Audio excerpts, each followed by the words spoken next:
Lionel Moreto est un passionné. Fils d'un métallier et ferronnier d'art, il a déjà une grande expérience du métier quand il reprend en 2005 Métafer, entreprise de Plaintel spécialisée dans la métallerie et la serrurerie industrielle. Lionel Moreto lui fait prendre un tournant ambitieux, celui de la conception et de la réalisation d'ouvrages d'art. J'ai choisi l'acier parce que c'est un matériau qui me permet de m'exprimer, de créer, de concevoir des ouvrages, de concevoir des styles. Et ça, c'est ce que j'ai en permanence cherché à faire perdurer. Et tous les salariés qui rentrent dans l'entreprise, tous ceux en tout cas qui y restent, sont dans cette dynamique-là. Car cette passion, Lionel Moreto l'exige aussi de ses salariés.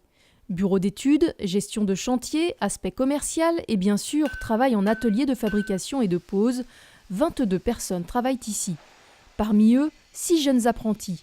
L'apprentissage, un dispositif indispensable dans une entreprise pour Lionel Moreto qu'il a expérimenté tout au long de son parcours. À chaque fois que je rentrais dans une entreprise, je tombais sur quelqu'un qui avait une soif absolue, même vitale, de transmettre.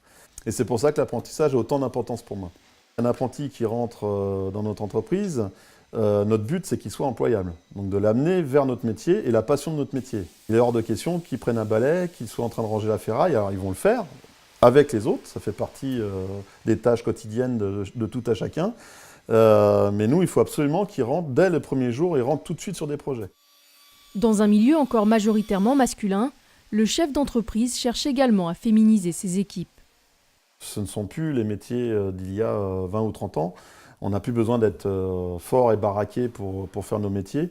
On a des outils qui sont là pour aider et assister au travail. Dès l'instant où on a eu des femmes dans l'atelier, on a eu un atelier qui était beaucoup plus mature. Et puis quand effectivement ils s'aperçoivent que les femmes font aussi bien qu'eux, sinon des fois mieux, et ça mène vers le haut. C'est une courbe vertueuse. Chez Métafer, on ne façonne pas que l'acier, on façonne l'être aussi. C'est-à-dire que tous les salariés qui vont travailler dans notre métier, grâce à cette passion, ils vont, un peu comme le fer qu'on va mettre au feu pour le travailler et l'attendrir, cette passion va amener à certaines souplesses, à certaines réflexions personnelles qui vont amener que les personnes vont en permanence se dépasser, progresser, apprendre et se développer. Aujourd'hui, la clientèle de Métafer est constituée à 70% de particuliers. L'entreprise travaille avec des artistes et répond à des marchés publics. Avec son agrément monument historique, elle veut renforcer la partie restauration de patrimoine. La société a également reçu le label Entreprise du patrimoine vivant, qui lui ouvre les portes de l'industrie du luxe. Métafer souhaite désormais s'attaquer au marché international, une opération qu'elle prépare depuis plusieurs années.